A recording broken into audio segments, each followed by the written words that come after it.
Welcome to our Master Chat series. My name is Bonnie Fugiasco. I serve as the Special Events Manager for the UWM Alumni Association. We have a very interesting presentation for you today. The Past on Tap, Archaeology, Craft Beer, and Science Education, featuring Dr. Bettina Arnold. Dr. Arnold obtained her BA in Archaeology from Yale University and her MA and PhD degrees in Anthropology from Harvard University. She is a professor of anthropology right here at the University of Wisconsin-Milwaukee, where she served as the co-director of the Center for Celtic Studies from 2000 through 2009. She is the editor of the online peer-reviewed journal, eCeltoid, and adjunct curator of European archaeology at the Milwaukee Public Museum. Her area of expertise is the pre-Roman European Iron Age, but she has participated in archaeological projects ranging from the Middle Bronze Age through the early medieval period in Western Europe.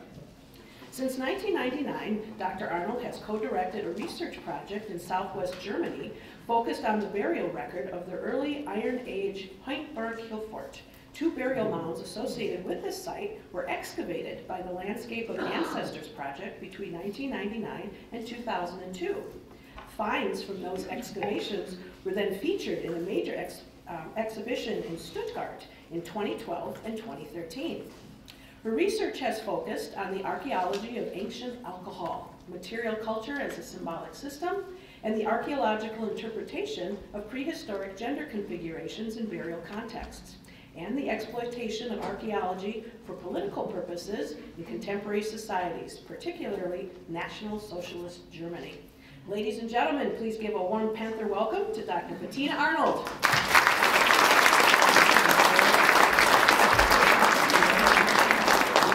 Thank you, Bonnie. Thank you very much for the invitation to come and speak to you today.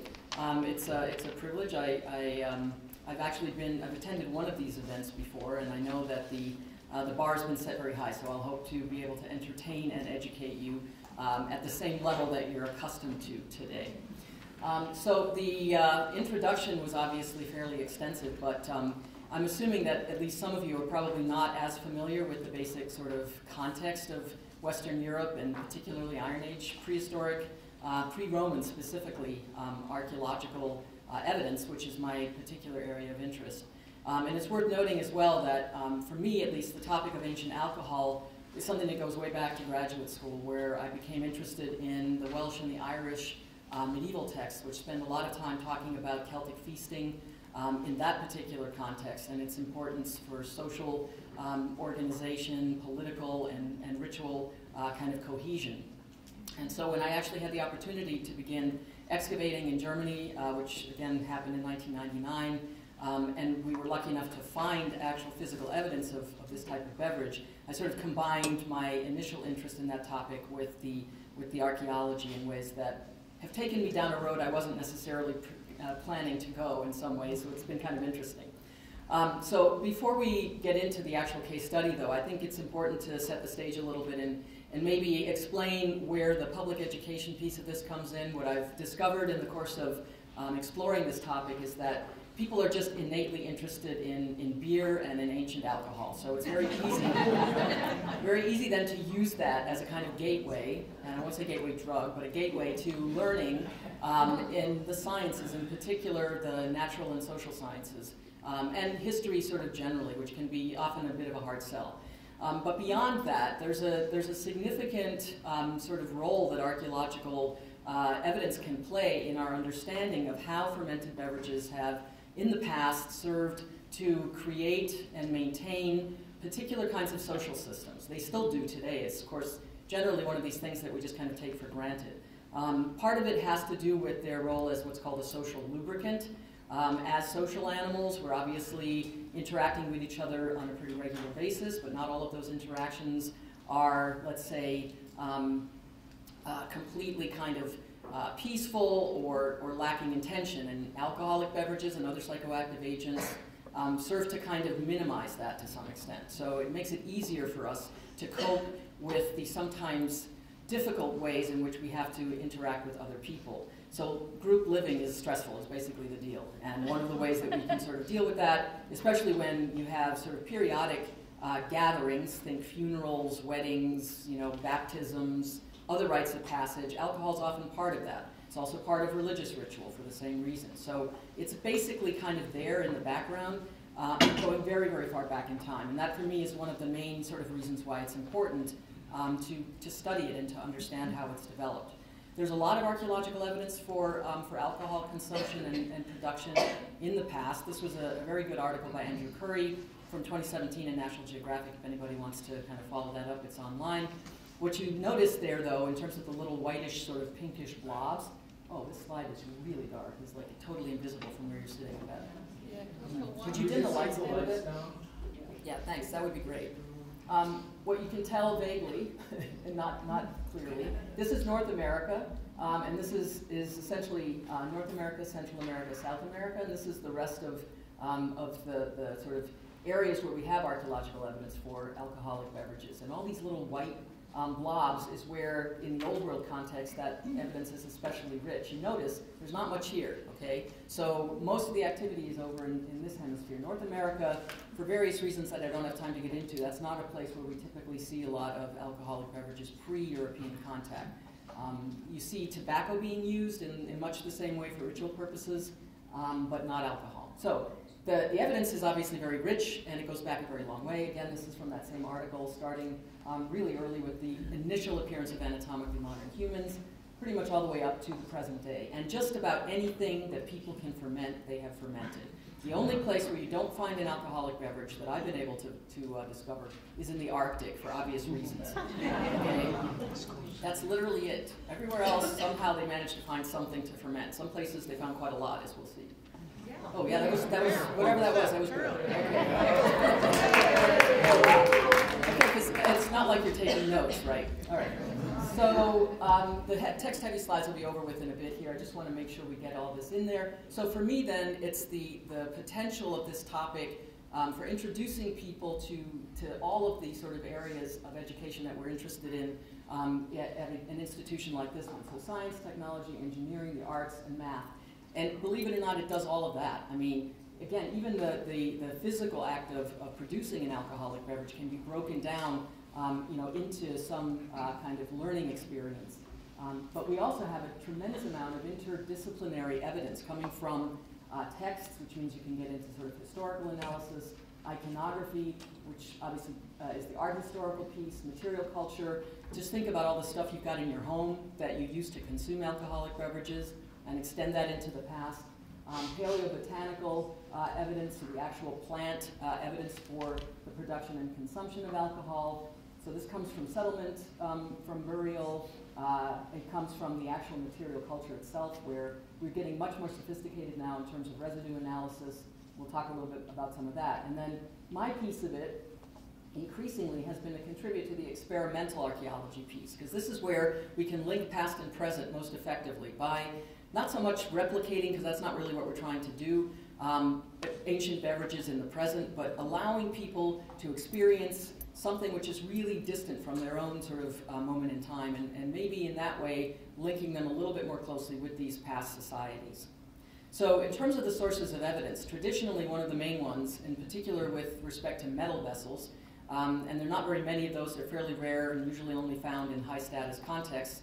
Pollen analysis has really been sort of the primary way in, and that's been for a long time, it was actually the main source of information, especially in ancient Europe, about the kinds of beverages people were consuming.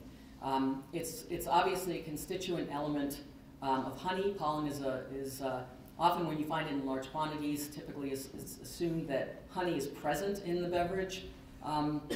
Whether or not that's always the case is kind of an open question, but that's obviously one of the reasons why this particular source is such an important one. And analyzing pollen from bronze vessels, again, starts obviously only when you actually have metal vessels for the first time, which is not until relatively late. Before that, up until recently, it was very difficult to get any idea about what the ceramic vessels that predate bronze kind of containers actually had in them. One of the things we find consistently in Northern Europe, especially in bronze vessels, is a particular kind of bittering agent called meadowsweet, which shows up in almost all of the evidence that we have for what's referred to as mead-based beverages. Doesn't always mean it's just fermented honey beverage. It could be a fermented honey beverage plus some other type of fermentable. But at this point, at least, that is really one of the earliest and the most prevalent types of flavorings. It's also worth noting that for most people, at least these days, when you talk about botanical additives for alcoholic beverages, you think about hops. Well, forget about hops for this presentation, because we're not actually going to be talking about them at all. They show up relatively late. Other kinds of botanicals that serve somewhat the same kind of purpose, like meadowsweet, are what we actually have archaeological evidence for in West Central and Northern Europe. Hops comes in much later and is really not on the radar at all during this period. So meadowsweet then is one of those herbs that actually is also used in medicine. In both prehistoric and early historic or medieval contexts, you find it growing in gardens to be used as a fever reducer for the obvious reason that it contains salicylic acid. And in fact, the original genus designation, Spirea ulmaria, today it's called Filipendula ulmaria, but Spirea is the root word for aspirin. So this is actually a natural form of what's now largely a synthetic type of medication. But it was used actually in these beverages as mainly a bittering agent, probably also as a preservative. Chemical evidence for alcohol, so moving beyond the botanical kind of macro remains and the pollen evidence, that's really been picking up since about, I would say, the 1970s. And Patrick McGovern here, who at the time was running the major lab at the University of Pennsylvania, is one of the pioneers when it comes to this type of analysis, especially as it's applied to ceramic vessels. What are called fingerprint compounds was one of the earliest ways for archaeologists and other scholars to identify these contents. Tartaric acid is usually considered sort of the gold standard for the presence of wine, calcium oxalate for beer. But in the meantime, we've moved on to a whole range of other quite sophisticated techniques, including gas chromatography and mass spectrometry. And Patrick McGovern is one of the people that has been principally associated with that type of analysis. Now, one of the big surprises, once these new techniques were applied, and we moved away from this notion that every time you have evidence for botanical kind of signature for honey, you necessarily have mead, is that when you start expanding the analytical scope, it turns out many of these prehistoric beverages were actually what we call now mixed beverages, sometimes referred to as grogs. So they weren't necessarily all that concerned as we are now about separating out things like wine, beer, mead. No distilled liquor either, by the way, in case you're wondering. Okay, that's also much later. So all of these are fermented sugars in some form.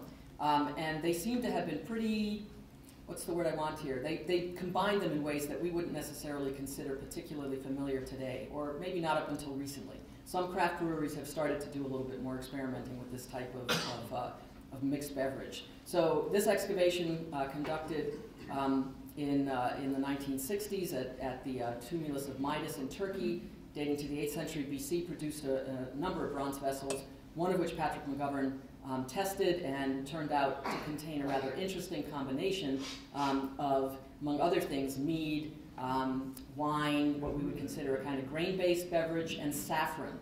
Not the kind of thing that we would necessarily today associate with any of those kinds of alcoholic beverages. And he's been working, or had been working very closely up until recently with Sam Calagione, who just sold actually Dogfish Head Brewing not that long ago. But the two of them had this kind of collaborative relationship that started people thinking, including me, that maybe we should consider trying to find ways to expand this beyond the Near East, which was, and China, which is where Patrick McGovern's main interests lay, into Western and Northern Europe.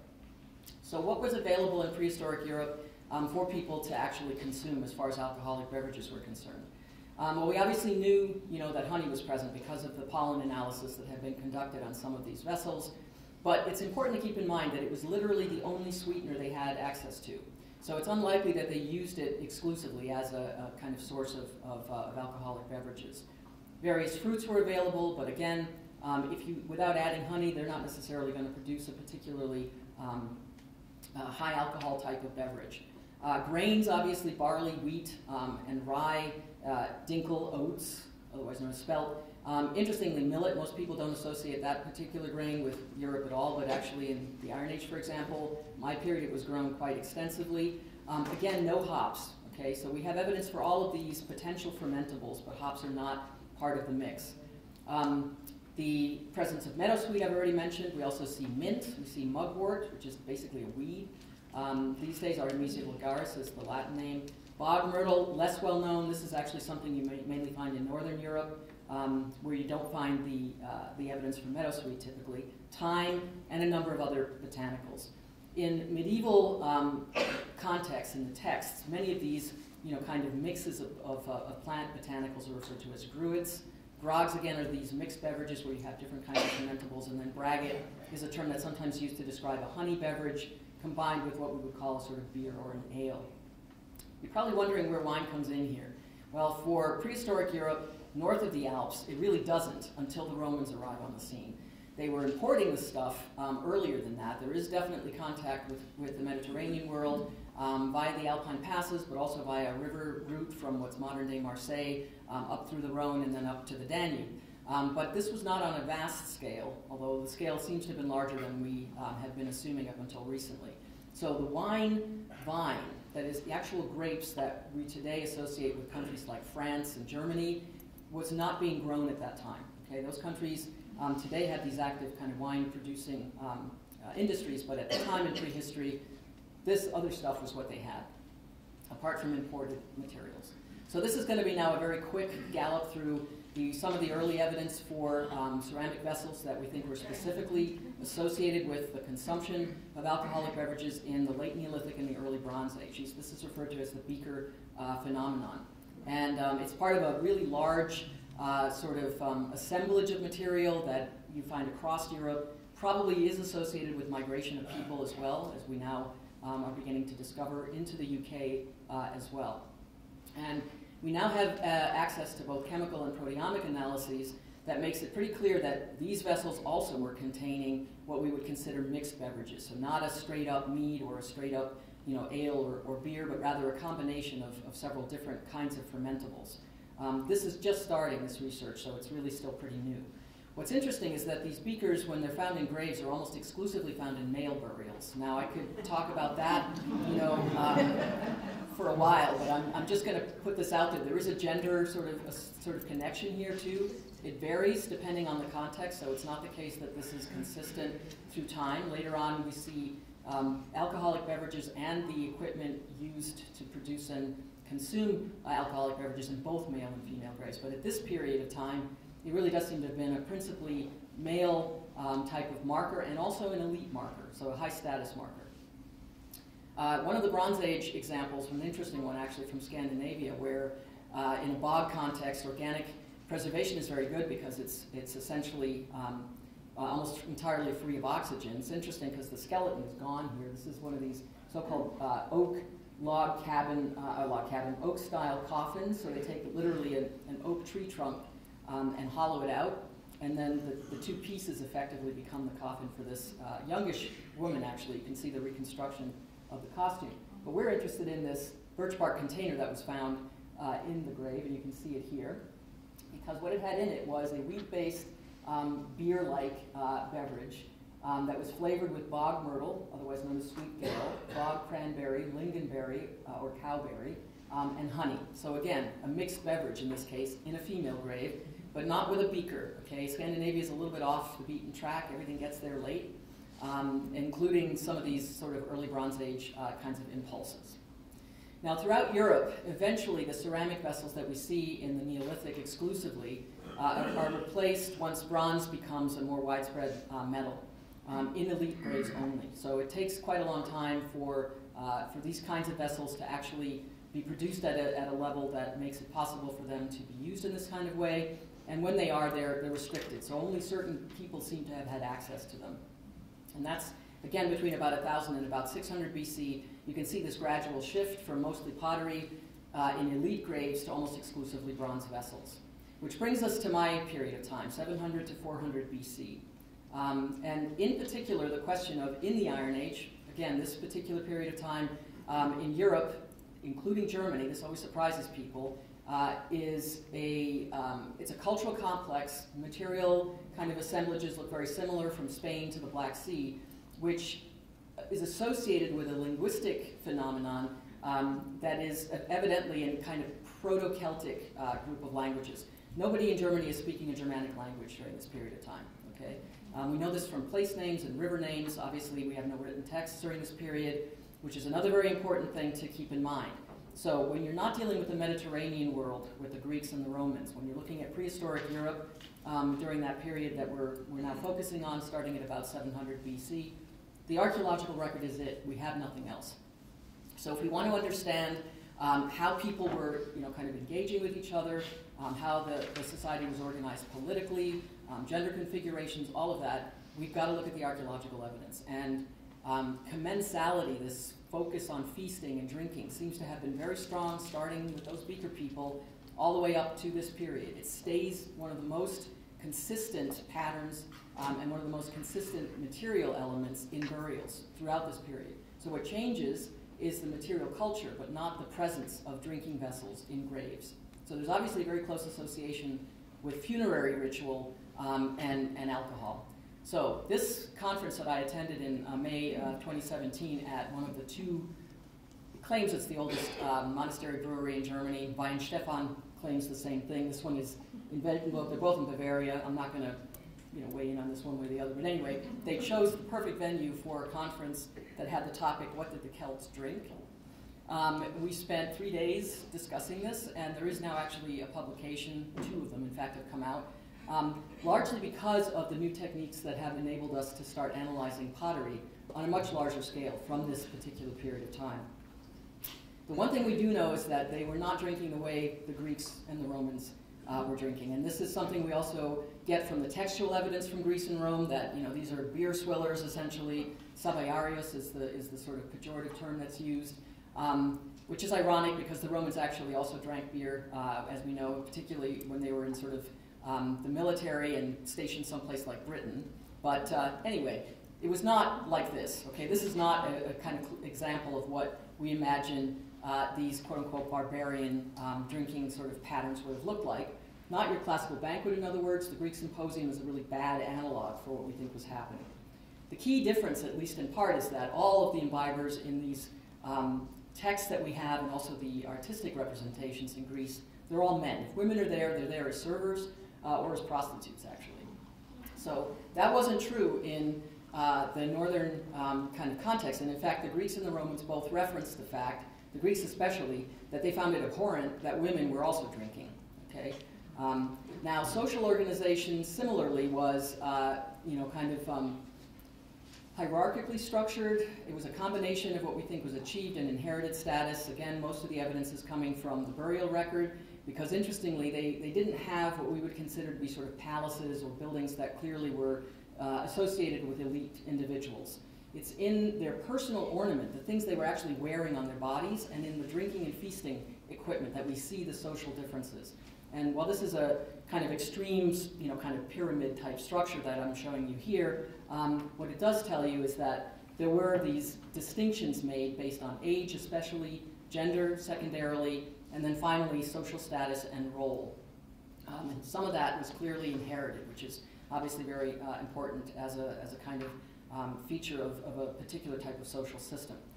Feasting and drinking, politically and ritually potent activities. That's quite clear throughout this entire period. And there are a number of very high status graves, not many because they tend to be looted, for the simple reason that if you put a lot of really gorgeous stuff, including gold objects, in a central chamber grave and then put a mound over it, you might as well put a neon sign over the top saying, "Loot me." We think now that some of these things were probably actually emptied out partly, not long after having been constructed, which is interesting in and of itself, but the ones that were spared that pretty much got completely massacred in the 19th century. This was like people's favorite thing to do on the weekend, take a couple of spades and the family and a picnic and go and literally what the Germans would say was slaughter a tomb. So they would just look for one of these hundreds of these tombs, these mounds in the landscape and excavate them. This one, near Stuttgart, which was excavated in 1979, escaped that fate largely because it had been leveled by plowing. It wasn't actually disturbed during prehistory, and so nobody knew it was there, okay, until it was accidentally discovered, and then they actually were able to uncover, for the first time, a completely outfitted high-status grave from this period. And there are a couple of things here which are interesting that I can't talk about, like the four-wheeled wagon, which is part of the whole idea of a journey to the afterlife. What's important here, though, is that they did seem to have a concept of the afterlife as a place that you went to that was like this one in some way. So if you needed to be able to throw feasts in this life, you had to be able to do it in that life too. In this case, the tomb dates to about 550 BC. You can see some of the equipment here. The individual in question was pretty clearly male. The skeleton is well preserved, and they've done both DNA analysis and conventional anthropological analysis. But it's the drinking equipment that really made this thing stand out. There was a huge bronze cauldron that contained over 350 liters of what at the time they described as honey-based beverage, because the only analysis they carried out was pollen analysis. I would suggest now, and they haven't done this yet, that they should go back and test it again, but this time use the chemical techniques we have available now. I'd be willing to bet it's a mixed beverage as well. Okay, at the time it was published as a Mead beverage, but I'm thinking that's probably not correct. Anyway, that's just a hypothesis. In addition to the huge bronze cauldron, there were also 9 drinking horns. 8 of them were essentially the same size, about 1 liter each. And one of them, this massive iron thing you can see there, was actually hanging right above the couch that the body was laid out on. And that seems to have been his personal, this chieftain as they're calling him, personal drinking horn. So 2 points here. One is that as the ruler or leader of a group during this period, not only did you have to be a generous dispenser of alcohol, you had to be an impressive consumer of it as well. And obviously on a scale that's pretty significantly larger even than the rest of your kind of assemblage of followers or supporters. So the other thing, which is interesting, is that clearly the afterlife was what I've been referring to semi-jokingly as a BYOB afterlife. You had to bring the booze with you. So not only the drinking equipment, so he's got those 8 drinking horns there ready for his retinue when he gets to the other side, but the booze has to be ready as well. So he can reestablish himself immediately in the same kind of position that he had during life. So here's that drinking horn. Again, iron with gold decorations, obviously pretty spectacular. And then the cauldron, in terms of its contents, really interesting was the fact that there were a number of different botanicals, but the main one is thyme, and it shows up here at a level which suggests that it was added not only because the bees were gathering the honey from thyme flowers, but that it was actually a flavoring additive. And again, that's one possible way of thinking about this. Now, another major find has been made more recently, again an unlooted chamber tomb. It really illustrates a couple of points. This one is in Burgundy. So it's closer to the Mediterranean, so we should expect to see a mixed beverage showing up here that includes wine. And this was a rescue excavation on a huge scale. You can see that here. So they were putting a commercial district in, totally unexpected, found this amazing burial with it's a bit ambiguous in terms of skeletal remains, but that's another story too. Beautiful sort of jewelry, and significantly, a huge amount of drinking equipment. So 12 drinking vessels altogether. It's the largest assemblage of metal drinking vessels that's ever been found. And this huge cauldron, the big one here that you can see in the slide, is the one we're interested in because they've tested the residue that was discovered in that one. And it in fact did contain red wine and beeswax, evidence possibly for the presence of honey again. Okay, they're not straining the stuff, so it's going to be sort of a combination of the two. So this one is a recent kind of discovery, but it reinforces this idea.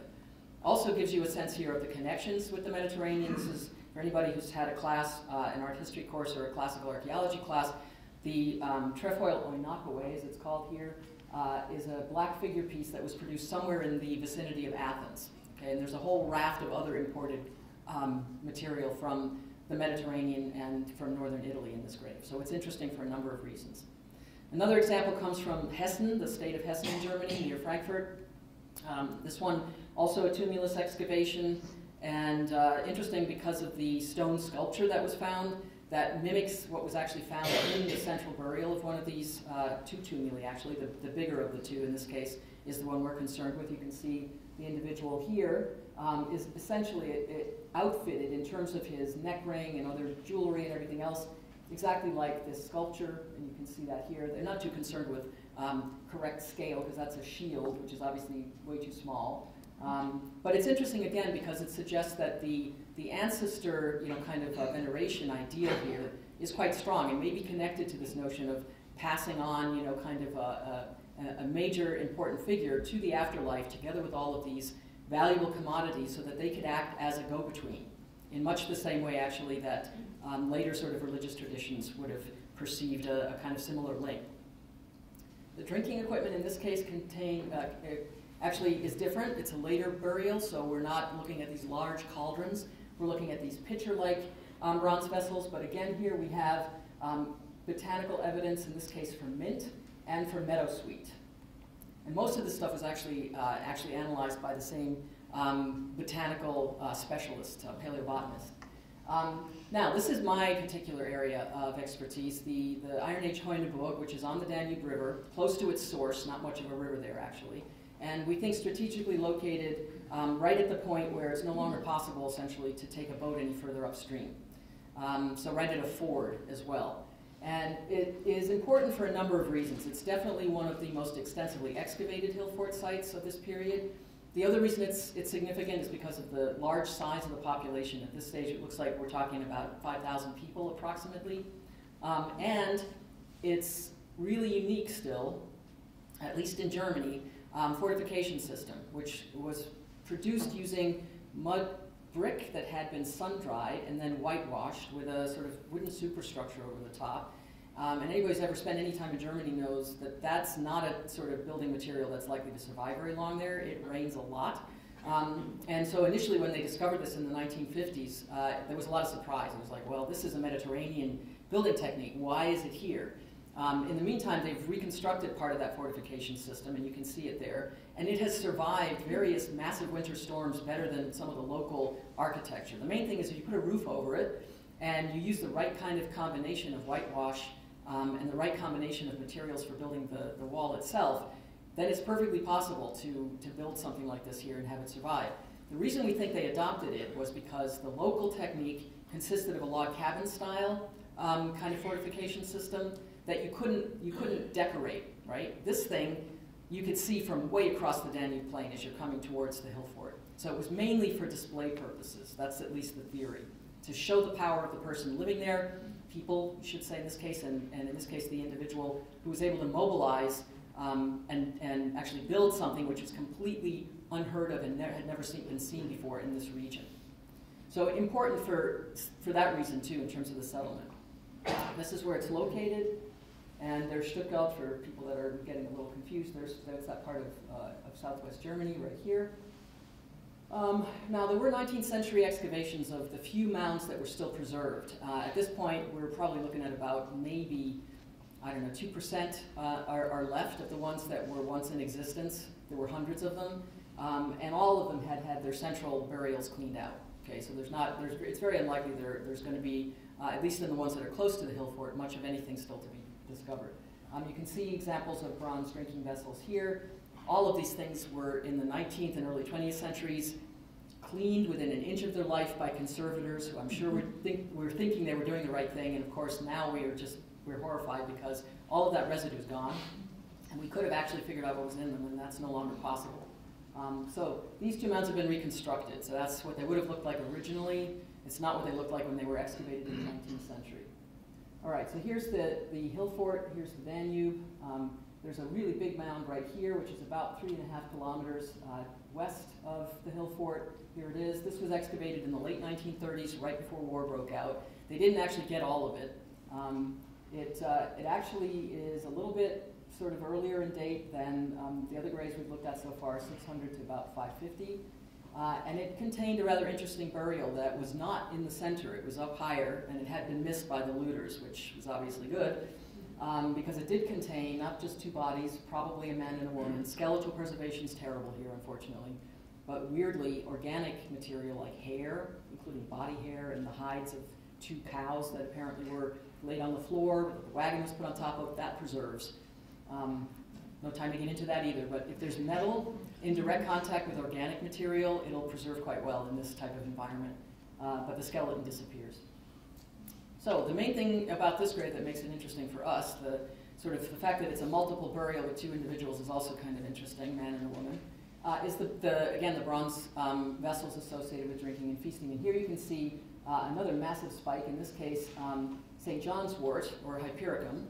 and mint again. Mint does show up quite a bit, which is interesting. Again, at a level which is typically higher than you would expect if it was just a constituent element of the honey that was used to make this mixed beverage. Our project focused not on this big mound, the one we just looked at, but on these two smaller ones, 20 meters in diameter versus 80 meters in diameter here. And we excavated both of them, but we're only going to talk about one grave from this one, T17. And this is what it looked like as we were taking it down.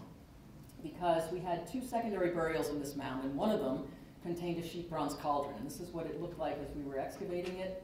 Again, you can see here. Interesting thing, the damage to the rim here was actually, it's an ancient break. For reasons I still don't quite understand, I've found a number of examples of this now. They violently wrenched the handles off some of these things. It was full of booze when they put it in the grave, and then they ripped the handles off it and took them away. I don't know why, recycling or I don't know. So what mattered was the contents, not the fancy kind of way of picking the thing up. So it was embedded in moss in a box, and then placed at the feet of an individual who was quite interesting for other reasons. He had all kinds of weird weapons in the grave that shouldn't have been there at all, including a helmet that is simply not heard of. And you can see the cauldron here, and then you can see the spear points partly damaged by a rodent run and a really cool sword. So a really interesting grave. Again, no time to talk about that. But it is definitely, based on the weapons at least, gendered male. We have no idea, obviously, in terms of sex if that's accurate. But here's the cauldron. Here you can see the damage to it. Also, we can see here a patch. So we know it was actually used in life. And that was also true for the Hochdorf one, the really big one, 350 liter cauldron. And that's important because you'd run the risk of saying, okay, well, you're making the assumption these people were actually using this equipment in life. But is there any evidence for that? And the answer is yes, they were. Okay, they were digging them up pretty badly, and then they had to get somebody come, like a tinsmith, and fix them. So you can see the patch, that's the actual bottom. The base was reinforced. The rim is actually the best preserved part of it. Here you can see it again. This is in Tübingen right before we sampled the residue. So all this black stuff is what's left at the base of this congealed liquid, whatever the beverage was, and we'll talk about that in a second. You can see the fill line from where you're sitting, hopefully, right here. Okay, and then, again, this is actually what remains after the evaporation sort of process is complete. You get some of the statistics here in terms of the size of the thing. So we think it contained about 14 liters based on the fill line of some type of a liquid. This is Manfred Rösch, who's now retired, but was the paleobotanist responsible for a lot of the other examples of bronze vessels from this period I showed you a minute ago, and the conservator in Tübingen, head conservator Tanja Kress, and she's taking samples. You can see how that works here. Now this is again a bit tricky. You need to take enough of them from different parts of the residue in order to make sure you get enough of a sort of spectrum of the pollen remains. Oh, just a side note, if anybody's interested in metalworking, you can see the marks of the ball peen hammer here. That's how they actually produce this. So it starts as a piece of sheet bronze, and they gradually form it on a kind of into a sort of convex bowl shape. Okay, so the actual analysis was interesting. They actually were able to see evidence for brewer's yeast, which doesn't necessarily mean it was beer, because you could obviously have that in a mixed beverage as well, and that's pretty likely is what we do have in this case. Probably about 12 kilograms of honey in terms of the amount of pollen, and again, this is the paleobotanist's estimate. So 40% volume of honey, which is pretty high. It would have had an ABV about the same as that of a glass of wine, okay, or a bottle of wine. So a bit higher than most of the beer that we're likely to be drinking today. What's really interesting is 170 different pollen species are represented. And the thing about bees is they don't go much beyond about a 3-kilometer radius to kind of gather honey. And we've got, I forget how many biomes are represented, but it's quite a few. So it looks like people actually brought honey from different places to the funeral, mixed the stuff up in the cauldron, because it was what was referred to as unfermented when it went into the burial. And again, that is suggestive of a number of things that we're still kind of exploring. How typical was that is the question. And we see mint and meadowsweet as the elements that are particularly prevalent in this case in terms of likely flavoring agents versus just present because the honey itself, or the bees actually were gathering it. So on that basis, we thought, well, all right, we've seen evidence from kind of some of this work Patrick McGovern has done with Dogfish Head. Maybe we could do something like this with our beverage too. This is the group of archaeologists I know in Tübingen, many of whom now run major parts of the State Monuments Office in Germany. This was when they were a lot younger. But experimental archaeology in Germany is actually a really major part of sort of pedagogical and public outreach. And so what we basically thought we would do then is try and use it to expand a little bit on the work that had already been done that tells us a bit more about how these beverages might have actually tasted compared to what we're used to today. So that was the next step, experimental archaeology and what we're calling exploring flavorscapes. And initially I did this together with Kevin Cullen. Some of you may remember him. He was at Discovery World for a long time and started something called the Ale Through the Ages brewing series. He's now up at the Neville Museum in Green Bay, where he's deputy director, and he's started something there too called the Cellar series. Anyway, the two of us did a show together, and it really was a show. It was like a combination fashion show, brewing extravaganza, and power drinking and power dressing in Iron Age Germany, and you can see the flyer here for that. That was in 2012. And that was our first foray into this idea that you could combine the mortuary evidence on the one hand with the experimental sort of brewing piece of it in a way that people would be interested in, and you could sort of in a surreptitious way, underground way, teach them about this period of time and an area of the world they otherwise might not really know anything about or ever be exposed to. And then fortunately for us, it turns out that Russ Klisch is also really fascinated by a lot of these early sources of evidence for alcohol. So I reached out to him after we had done a presentation at the Wisconsin Science Festival here on campus, and he participated in that, and we talked about maybe brewing something at Lakefront. They couldn't actually sell it there because Mead, it turns out, is actually subject to a different permitting system. It is not considered a malt beverage, so but they were able to help us actually produce it.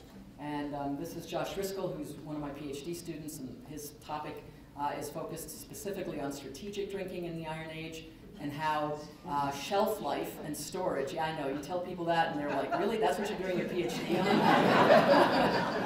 Okay, you can see why you chose that. It's actually, at this point, it's a magisterial work, though. He's one of these people that just can track down every source ever, and there's a lot of it out there. This is him with, Russ Klisch apparently never throws anything away. Some of you may know him, I don't know. This is the original system that he used way back when he was first experimenting in his basement. And it's still there, and so we dusted it off and started it up, and together with one of their head brewers and a couple of other folks, we actually produced this combination, kind of honey-based beverage, beer-like thing, which is technically called a braggot, flavored with mint and meadowsweet. One of their marketing people apparently tried it and hated it. So when people were calling and asking her for quotes, this thing like took off at the time. We had a radio interview, and it ended up on NPR's The Salt, and before we knew it, everybody wanted to know how we had done this. But she was really not a fan, and so she was telling people, well, I wouldn't buy it. So that made its way into the, into the sort of the media stream about this particular event. But in general, it was actually interesting. People responded mostly positively to it. It's nothing like anything you've ever had before, unless you drink really odd things. But it's not bad. It was really quite interesting, and it was fairly dry. The honey was completely gone. The yeast just tore through it, so there was nothing left. And you definitely got the meadowsweet and the mint in a rather kind of interesting way. And I took the show on the road then to LA because I got contacted by the Getty. This was a wild ride. It lasted for 12 months, and I was like, I'm happy to go wherever people want me to go to talk about this. So I went out there, and normally they have a program at the Getty Villa that focuses on wine for obvious reasons. It's called Bacchus Uncorked, okay, because their focus is classical archaeology and wine makes sense. And the woman who organizes their events reached out to me and said, well, would you come and do a presentation here on this braggot and the way that Iron Age populations were producing these mixed beverages? And I said, sure. So she connected us with the folks from the Santa Monica Brewing Company, and you can see them here and here. And we actually produced another braggot. You can see that in the background. Slightly different from the one we did with Lakefront for a number of reasons, but it was also a big hit. And I love this. This was the glass that they produced for the event. And if you look carefully, you'll see it says art, It used to say wine, they crossed it out and they put brew and then culture, Genvilla. So it was like a one-off special glass. Anyway, that was a lot of fun too. So exposing people to something they'd never heard of before. Plus, I have to say, I'm always representing the barbarian world, you know, like here on campus when I'm part of the Center for Ancient Mediterranean Studies or wherever I go. So it was nice to have a chance to be able to reverse the thing, you know, and like it's like, and here I am with my sophisticated beverage, not wine. Anyway, the other thing, of course, that we've started doing now, partly as a result of these experiments, is trying to grow some of the plants to get a better sense of what they're like chemically, because this is something we actually don't know at this point. There are no protocols out there for how to recognize them in some of these types of vessels and beverages. So that has actually started here on campus on a very small scale. We're calling it sort of the embryo garden, the Hortus Academicus teaching garden. And it's just off to the side of the Honors College. There's not much to see right now, but if you went there, you know, kind of you could at least poke around a little bit in the sunken part of it. So the botanical signatures and characteristics of these plants, and using them actually for these types of experimental brews, has now taken on a kind of a new life on campus. And we've been working closely with a couple of people, obviously the Honors College director, Pete Sands, but also a sustainability officer here on campus, Kate Nelson, and a number of other units in order to do this. So there's a design. We've got a number of the plants already in there. It's unfortunately a part of the Northwest Quad Complex, so some of you may know that there are plans for that are probably not going to do our garden any favors, and we haven't been able to get permission essentially to expand beyond what we currently have. But what's there now is actually quite useful, and we can use it for teaching purposes. And it includes not just these botanicals for you know, these mixed beverages, but also some rather unusual apple trees and perry pears for producing a different kind of fruit-based beverage, let's say. So here's some more examples of some of the plants we have growing there. And then we incorporated that into one of the courses that we were teaching initially when we thought that the fermentation studies certificate would finally kind of get off the ground. We developed a gateway class, Food Bev 102, called Taste the Science and Culture of Fermentation, which went very well. And I know, again, this is the final exam, and you're probably thinking, yeah, that looks about as serious, you know, as Josh Driscoll's, you know, kind of thesis. But if you look carefully at the background here of the slide, you can see it says balancing acts between something optimums and amylase. Yeah, trust me, it really was heavy on the science side. It was actually run by Barry Cameron, who's in the geoscience department that year, and we were hoping to be able to teach it again. I actually taught a course last year in the spring, which we'll hopefully be able to offer again, so some of you might want to look for that down the line if this is of interest. The Past on Tap, the Archaeology of Fermented Beverages, which obviously is a whole lot more, you know, kind of detail on the topics that we've been discussing here today, and obviously not just focusing on Western and Northern Europe. And then, you know, again, Josh Driscoll's research has gotten a lot of attention, both here locally and internationally, and he's been with me now to go out to Minneapolis to present, and to Germany at a conference there on paleobotany. And in fact, he made it to those, you know, kind of promotional things out of the airport. This was one of them. So if you've like been in Terminal D coming back from a flight, there's Josh with his, you know, kind of his scientific equipment. So this has very definitely, you know, kind of been from the beginning an attempt to combine sort of pedagogical approaches with archaeological evidence in order to really make it a little bit easier for people to envision the kind of alcoholic kind of landscape beverages that existed in these prehistoric contexts. And we're also doing something called the Unhopped Iron Brewer Challenge. This actually passed Saturday, so a week ago tomorrow. We had our third one of these. The first two were in Sabin Hall, but this last one was in the Honors College. And we're actually inviting local home brewers and anybody who's interested in exploring this idea of, you know, kind of producing beverages that don't have hops in them to try their hand at it. Make something, see how it turns out. If you do this, you have a chance of actually winning either a People's Choice Award or the Judges Award, which gives you the opportunity. This was Jeff Enders. Where are you, Jeff? Yes, he won. He won not this past Saturday, but the year before that. This was his entry. And you can see, again, the most important piece of this really is to try to find an archaeological or a historical context and then brew something that doesn't have hops. I mean, honestly, anything out there that you can come up with is acceptable. We partnered with Gathering Place to produce a version of this last year, but they at the time didn't have their pilot system up and running. This year they do, so sorry, Jeff. They did actually serve it at Gathering Place, but it was on a much smaller scale than they're going to be able to do this coming year. So for those of you that weren't there last Saturday, this is Gathering Place in River West. They've been, again, partnering with us on brewing the winning beverages from these events, and this is this year's winner, who produced a Latvian-inspired kvass, and was very surprised when she won, actually.